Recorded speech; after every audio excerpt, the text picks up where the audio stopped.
साथियों नमस्कार, आप सभी का स्वागत है बालाजी न्यूज नेटवर्क में। साथियों, जिस प्रकार से आप करौली जिले की सच सेटिंग निष्पक्ष खबरें बालाजी न्यूज नेटवर्क के माध्यम से देखते हैं, आज हम आपको एक ऐसी शख्सियत से रूबरू करवाने जा रहे हैं। उनके साथ में खास चर्चा हम करने जा रहे हैं और वो शख्स है जिन्होंने राजस्थान के मुख्यमंत्री को लेकर एक खून का पत्र भी लिखा है। राजस्थान के मुख्यमंत्री डॉक्टर करोड़ीलाल मीणा को बनाने को लेकर उन्होंने अपने शरीर से खून निकालकर खून से पत्र लिखा और देश के प्रधानमंत्री नरेंद्र मोदी जी से उन्होंने मांग की है कि राज्यसभा सांसद जिन्होंने आज अपने राज्यसभा पद से इस्तीफा दे दिया क्योंकि वो अब सवाई माधोपुर से विधायक पद पर आसीन हो गए हैं, उन्होंने सवाई माधोपुर में दानिश अबरार को हराकर सवाई माधोपुर के विधायक पद का ताज पहन लिया है।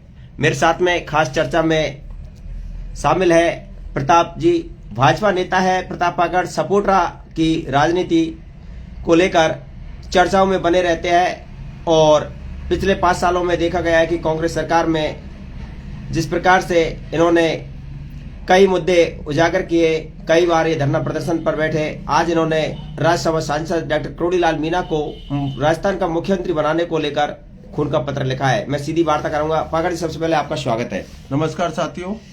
पाकड़ जी, जिस प्रकार से आपने एक पत्र लिखा है खून से और आप चाहते हैं कि राजस्थान के मुख्यमंत्री डॉक्टर करोड़ीलाल मीणा बने और उस पत्र को आपने देश के प्रधानमंत्री नरेंद्र मोदी के नाम लिखा है और आपने जो मांग की है कि राजस्थान का सीएम डॉक्टर करोड़ीलाल मीणा होना चाहिए, किस प्रकार से ये ख्याल आया और कैसे मतलब आप राजस्थान के सीएम करोड़ीलाल जी को देखना चाहते हो? मैं मीडिया के माध्यम से आपको बताना चाहूंगा कि जिस तरह से डॉक्टर करोड़ीलाल जी मीणा ने जो जनहित के मुद्दे थे, वीरांगनाओं को न्याय दिलाना, आपको पता है कि डॉक्टर करोड़ीलाल मीणा 5 साल लगातार कांग्रेस सरकार को घेरते रहे और सरकार में जो मंत्री थे उन्होंने मंत्रियों ने घोटाला किया, उन चीजों को लेकर उन्होंने आंदोलन किए। आपको पता होगा वीरांगनाओं के लिए उन्होंने आंदोलन किया था, पेपर लीक प्रकरण उन्होंने आंदोलन किया था, शंभू पुजारी हत्याकांड जो महुआ के अंदर उसमें आंदोलन किया था, एक टेलर था, उसका नाम तो मैं भूल गया, कन्हैया टेलर, जो उदयपुर की घटना थी उसके लिए उन्होंने आंदोलन किया। ऐसे कई मुद्दे थे जो सरकार को उन्होंने घेरा, लगातार सरकार को बार बार घेरते रहे। मुझे ख्याल आया कि हम भी डॉक्टर करोड़ीलाल को एक सीएम बनाने के लिए एक मोदी जी को पत्र लिखे और ये पत्र, ये आवाज उन तक पहुंचे क्योंकि आम जनता की आवाज सबसे बड़ी आवाज रहती है। एक मिनट साथियों, मैं आप लोगों से निवेदन करना चाहूंगा, यदि आप राजस्थान का मुख्यमंत्री डॉक्टर करोड़ीलाल मीणा को देखना चाहते हैं तो इस वीडियो को आप ज्यादा से ज्यादा शेयर कीजिए क्योंकि जिस प्रकार से राजस्थान सीएम को लेकर सियासी चर्चाएं चल रही है और फिलहाल बीजेपी का जो आलाकमान है वो अभी तय नहीं कर पाया है कि किसको राजस्थान का सीएम बनाना है। तो प्रताप पाकड़ जी ने जिस तरीका से एक प्रयास किया है अपनी आवाज को बुलंद करने का कि राजस्थान का सीएम डॉक्टर करोड़ीलाल मीणा होना चाहिए, तो मैं कहना चाहूंगा यदि आप भी बाबा के समर्थक है, बाबा को चाहते हैं कि राजस्थान का सीएम डॉक्टर करोड़ीलाल मीणा होने चाहिए, तो आप इस वीडियो को ज्यादा से ज्यादा शेयर कीजिए। और भाई ने जो प्रयास किया है, भाई प्रताप पाकड़ लगातार डॉक्टर करोड़ीलाल के लिए दिन रात मेहनत करता है और हालांकि ये विधानसभा सपोर्टरा में निवास करते हैं लेकिन सवाई माधोपुर में जाकर इन्होंने डॉक्टर करोड़ीलाल जी के लिए प्रचार प्रसार भी किया विधानसभा चुनावों में। पाकड़ जी, जिस प्रकार से हम देखते आए कि आप डॉक्टर करोड़ीलाल जी को बहुत चाहते हो, कैसे मतलब आप उनके प्रशंसक बने? उनके हम प्रशंसक इसलिए बने क्योंकि उनका जो विचार है, उनकी सोच है, वो ऐसी सोच है जिस किसी को वो न्याय नहीं मिलता है उनको वो न्याय दिलाते हैं और जब तक न्याय नहीं मिलेगा जब तक वो बनी सर्दी हो बरसात हो वही अडिंग रहते हैं।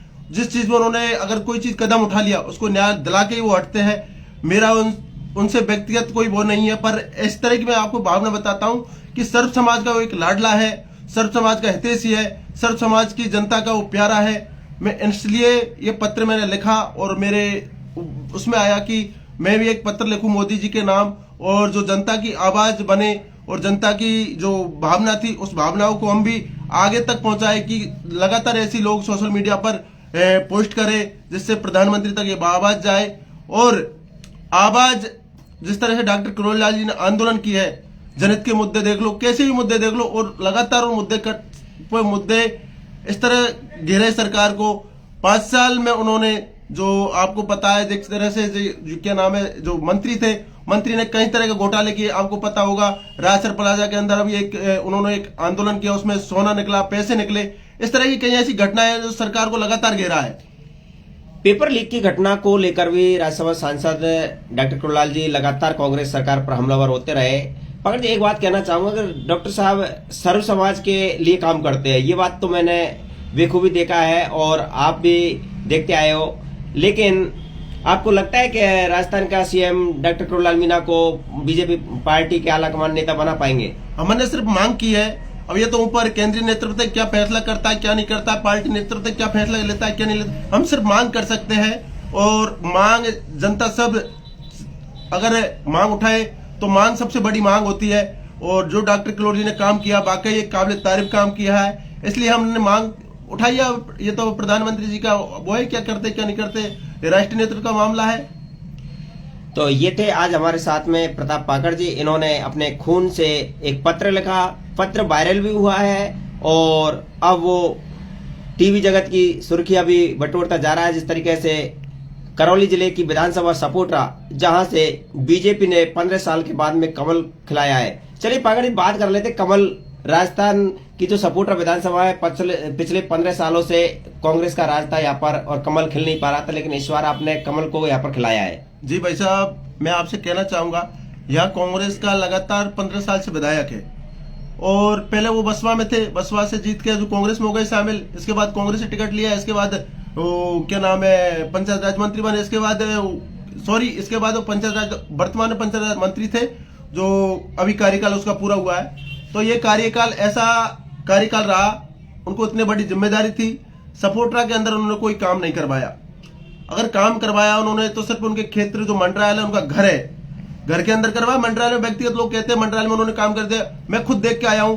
उनके दूसरे की जमीनों पर कब्जा कर लिया, किसी का उन्होंने घर तोड़वा दिए, किसी का उन्होंने कुछ भी इस तरह का उन्होंने वो किया अत्याचार, इसलिए लोग जनता उससे परेशान हो गई। और यहाँ पर जो अत्याचार था, उस अत्याचार का अंत किया है और यहाँ राम राज्य को स्थापना की है। और यहाँ जिसलिए कमल खिलाया है, क्योंकि यहाँ 15 साल से बहुत अत्याचार, भ्रष्टाचार, बहुत जनता से त्रस्त हो चुकी थी।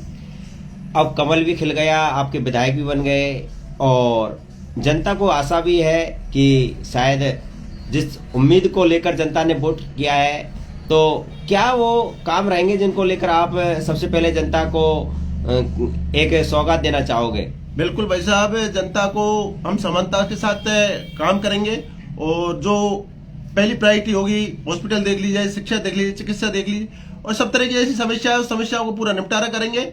और अभी सरकार बनने दो, इसके बाद काम स्टार्ट करेंगे। जो अगर प्रायोरिटी में होगा, पहला काम उसको लेंगे हम।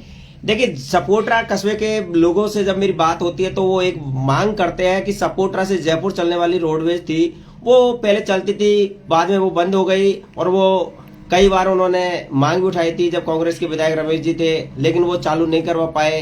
तो मेरी भी आप लोगों से ये मांग है कि यदि अगर आप सपोटरा से जयपुर चलने वाली रोडवेज को अतिशीघ्र चालू करवाओगे तो ये सपोटरा शहरवासियों के लिए बहुत बड़ी सौगात होगी। जी, मैं आपके माध्यम से बताऊंगा कि हमने इसके लिए काफी बार पहले भी प्रयास किए थे, ज्ञापन भी दिया है से आपको, और कलेक्टर साहब को भी दिया था। सपोटरा से जो रोडवेज बस थी जो जयपुर जाती थी वो बंद कर दिया है, वो ग्रामीण बसें चलती थी वो बंद कर दी है।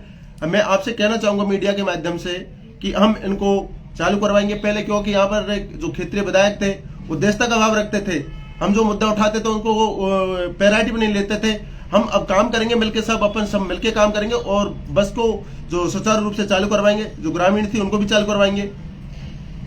तो साथियों, ये थे प्रताप पाकड़, इनके साथ में हमारी चर्चा चलती रहेगी और आप लोग हमसे जुड़े, इसके लिए बहुत बहुत धन्यवाद। वीडियो को अधिक से अधिक आप शेयर करें, और बालाजी न्यूज नेटवर्क पर सत्य सटीक निष्पक्ष खबरें देखने के लिए आप हमारे फेसबुक पेज को फॉलो करें। यूट्यूब पर यदि आप हमारे वीडियो देख रहे हैं तो वहां पर भी हमारे चैनल को आप सब्सक्राइब कर सकते हैं, और तमाम बड़ी खबरों के लिए आप देखते रहे बालाजी न्यूज नेटवर्क। जय हिंद, जय भारत।